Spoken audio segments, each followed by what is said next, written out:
What do people want more than anything else? Money, fame, power, or the age-old ideal of true love? For centuries, the pursuit of love has been a theme that fascinates us and motivates us in many areas of our life. Books, films, and music help to fuel this idea that everyone is somewhat incomplete until they find that one special person that makes them whole. But this idea of love being the ultimate goal is a relatively modern concept. As recently as the early 20th century, relationships and love were often mutually exclusive occurrences, whilst now it seems to have become a basic expectation. Aaron from Hull has had mixed experiences with online dating. Hi, I'm Aaron. I'm recently turned 22. I just wanted to get to know some new people. It's a good way to get out of your already set friend circle. I could use it as a platform to find friends, I think. Yeah, but I use it primarily for finding dates. Sophie is from Shropshire and studies media at university. About a month, just nothing, just playful, not really looking for anything. I was like, yeah, they're fit. I like them, and just started talking to him. And we were speaking for a couple of weeks, got his number, started chatting to him, and it's basically and then it just progressed from there, really. Although the rewards of online dating can be plentiful, there is also a large element of risk involved. I'd make your own way there, or get someone to drop you off. I even, with my friends, said, do you want to go to the cinema? And I'll be next door in the restaurant, so if something happens, I can come meet you.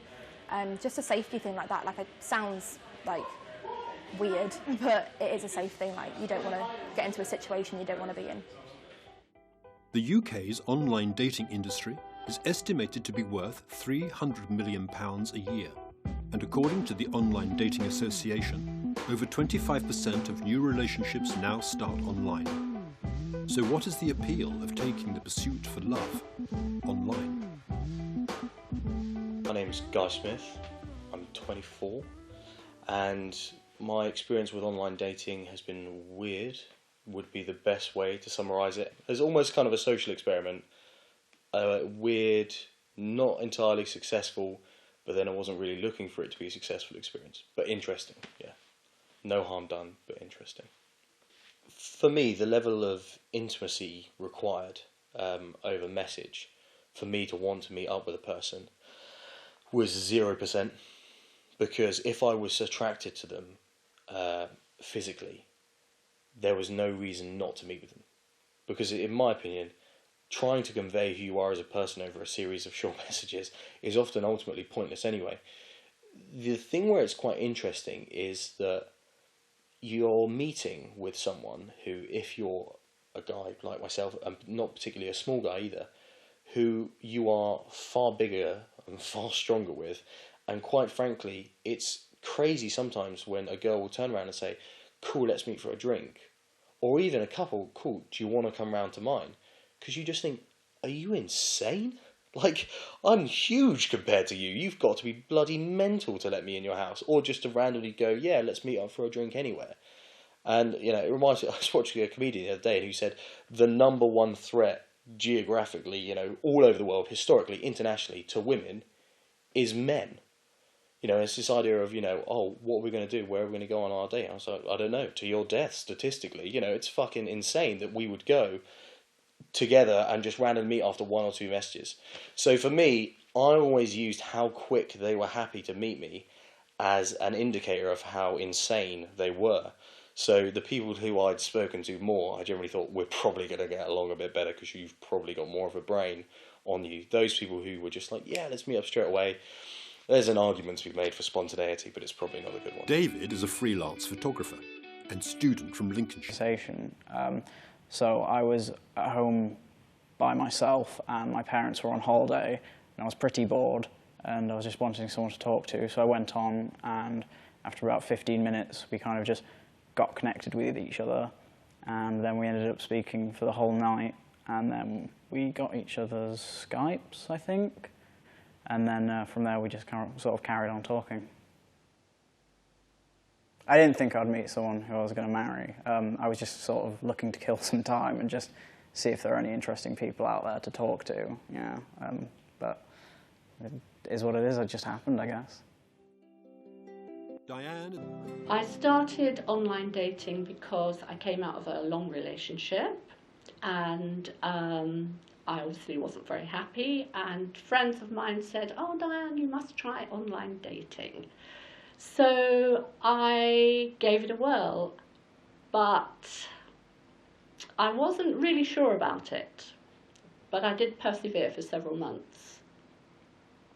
I think people who haven't tried online dating probably are a bit suspicious of it, particularly if they're still married, because they don't know what life is as a single person at, say, 50, 60.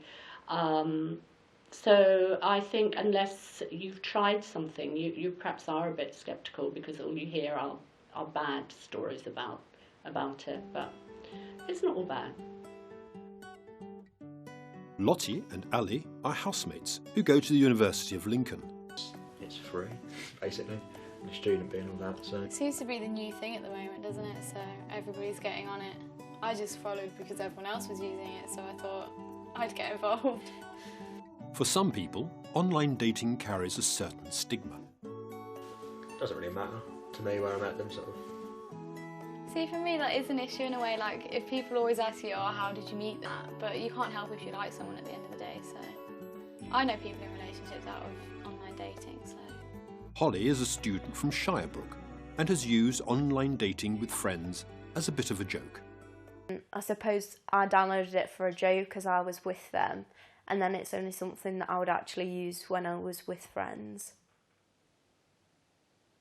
Dating websites, they have a stigma attached to them, so I know that I think it's seen as like that perhaps it's like pathetic that you can't actually, you know, get yourself out there and go and try and meet someone for the right reason. So for seeing what they're actually like, going and having fun, having a nice time, it's just easy to sit behind a computer screen, and I think it's actually quite lazy to actually not push yourself and go out and meet someone, because everybody they are and what they're not. But actually, if you meet someone in real life, you'll see who they're really like. Jack is an audio production student from Skegness. I'm Jack. I'm a student.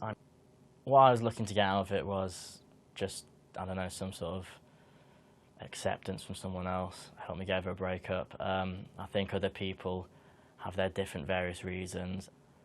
Myself, it would be nice to have a relationship, but there's always that thing at the back of my mind that you have to pass the mum criteria. So would I take this girl back to see my mum? Now, if I tell her I met her on an online dating site, I think I'd get some odd looks from her. She'd get over it eventually, but initially, I think I can't be bothered with that sort of rigmarole with explaining to people, "Oh yeah, I met on online dating, they weren't a killer," or something like that. David teaches psychology at the University of Lincoln and specialises in the study of human interactions. So I guess what I'm really interested in is understanding how people interact across different social contexts. So people often jump between the online world and face-to-face communication, a bit like what we're doing now. And I'm interested in what goes on between those interactions and also during those interactions. I'm also interested in sort of individual markers of behaviour that might come from people's mobile phones as well. Online dating profiles often rely on a small selection of pictures and a few lines of fun facts intended. When an online dating profile only offers such tenuous mutual interests, I think attraction governs the beginning of lots of relationships, so I'm not sure if that's got worse or if it's gone away. I don't think it will go away. I think if people have become more superficial, it's not because of online dating. I think it's probably because of lots of other things. I'm not even sure if it's superficial. It's just what people's standards are might have changed, and what their expectations are might have changed. Given what's advertised on TV and within magazines, and in terms of selling products that claim to do X, Y, and Z, online dating is perhaps no different in that it attempts to sell people a solution to a problem that may not actually be a problem. Just because someone's got to a certain age and hasn't, met someone that they want to spend the rest of their life with may not be a particular concern to them. But dating websites have a vested interest in convincing people that it is a concern to them. Joss is a student from Essex. I was once asked by a guy on there, without any hello or anything, I don't even think his profile had a picture, he just asked if I could kick him in the nuts, which I obviously accepted, because, I mean, if anyone gets the opportunity to kick someone in the nuts, I think they have to take it.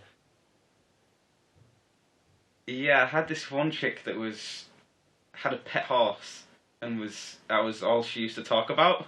And I would be like, "Do you want to hang out sometime?" She'd be like, "Yeah, we can, me and you and the horse." And it was a little strange how attached she was to her horse. I was swiping through one day really quickly. I don't know why I'm telling you this story. And I got matched with a transvestite. What, so you said yes to them? Yeah, because I was just flicking through really quickly, like not checking their bios or anything. And then I got matched with them, so I was like, yes, got a match. With their bio, it was like, I'm actually a guy. I was like, ah. So I did leave them. But he never responded, so sadly that never got to happen. But if you're out there, I am willing to kick you in the nuts. Any unusual experiences? I think that I probably was the unusual experience because I didn't really take it that seriously. One of the difficulties is that it's starting out, so you've matched with someone. Well, hi, hello, how are you? What do you do? Is that a generic conversation that people are just sick of because they have thousands of matches or whatever? So my friend told me a good opener, which is, would you rather change sex every time you sneezed or not be able to tell the difference between an apple and a baby? I think the best way to start an online conversation with someone that you've never met before is to discuss the summer job that you had working for the Italian mafia in the criminal underworld, because no one expects it. You can make it really funny. If you open with something generic and boring, it's generic and it's boring. If you open with something sincere or self-deprecating, even if it's a funny joke at your own expense, you either are dealing with someone who sees that as endearing but in the most negative of ways, or doesn't find it funny at all because they think you have a lack of confidence. You don't want to make a joke at someone else's expense before ever really talking to them. So I think the best thing is just to open with something that's funny, something that represents your sense of humour, but that they can kind of roll on from. So you would go from that, and if they joined in the joke, that's the perfect response, and then you build that into kind of normal everyday conversation. I always use cheesy chat-up lines, but you always tell me not to. They're so funny though, but they scare me a bit. I just like a hi. I think that's a bit boring. They're quite funny, but I don't know. Yeah, didn't get many replies, so they couldn't really good. I liked them, Ali. Thanks.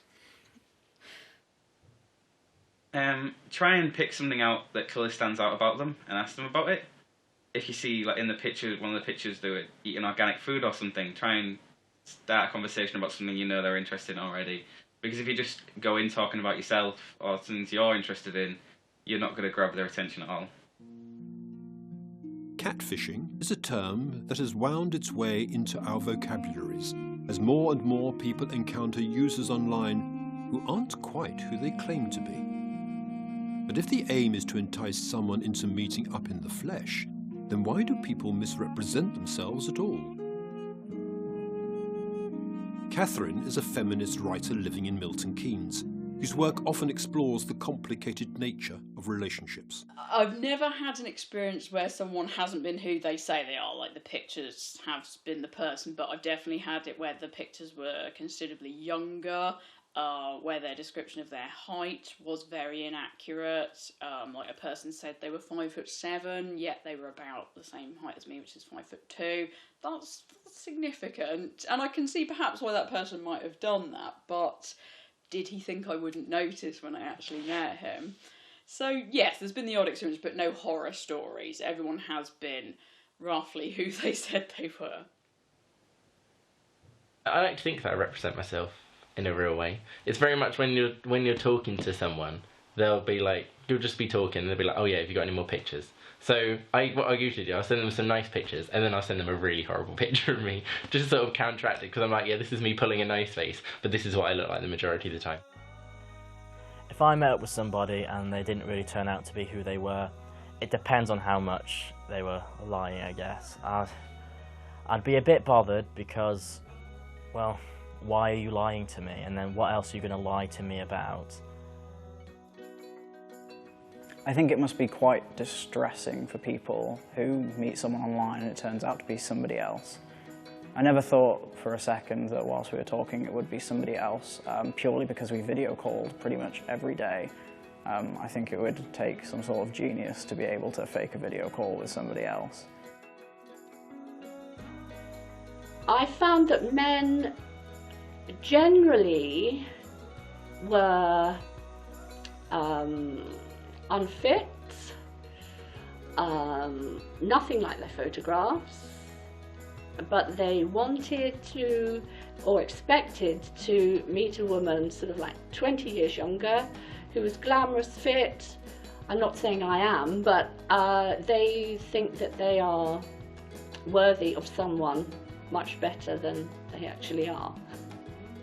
I think people probably misrepresent themselves online because it gives them a better chance of meeting someone. They put a photo that's completely unlike them in real life because I suppose they're hoping that when they do meet up with someone that their personality might shine through, and when otherwise, you know, a true photograph wouldn't have worked for them. There's various grades of misrepresentation, and I would compare it to a job CV. There's bits of information you could hide or kind of airbrush a little bit, in the same way that someone might airbrush a pimple in a photo, which is not a permanent feature anyway, so you could sort of say, well, that's just hiding a bit of the truth. But if someone's gone to town and completely changed their photo on Photoshop extensively, and there's agencies that you can pay to do that, then that might be viewed as a greater misrepresentation, in the same way that you could totally edit your CV to include jobs that you'd never had. I think as the internet's developed as a social tool, it's perhaps less likely now that people misrepresent themselves on traditional social networking sites like things like Facebook, because most people on Facebook also know the people that they're friends with on Facebook, whereas years ago with things like MySpace, your network consisted of many people who you may have never met. So it was easier to misrepresent and there's no consequences. Whereas now, I think as the internet's matured as a platform, people are more honest. Before online dating, we had personal ads in newspapers. Before that, one had to wait for an introduction to a potential mate through a mutual acquaintance.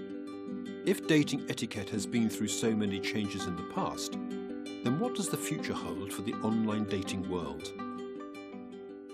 I think there is a tendency to romanticise the past, to imagine that in the old days people just judged each other on their personality and the beauty of their character and didn't care about looks, but I don't think the human race would have survived if we were not interested in physical appearances and sexual attraction. I think technology makes it easier for us to be more honest about that, and that's not necessarily a bad thing.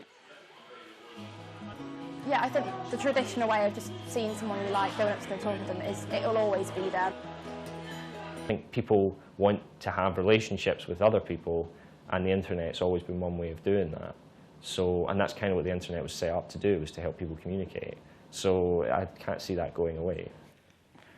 It's definitely possible to find love on the internet. There are lots of different people out there, so no matter what your interests are and what your hobbies are, you'll find someone out there who shares a similarity with you. It's not for everybody meeting someone online, but it definitely works for a lot of people. As with any popular leap in technology, the future of online dating is unclear, as we watch companies fight to keep ahead of the curve and develop with the trends.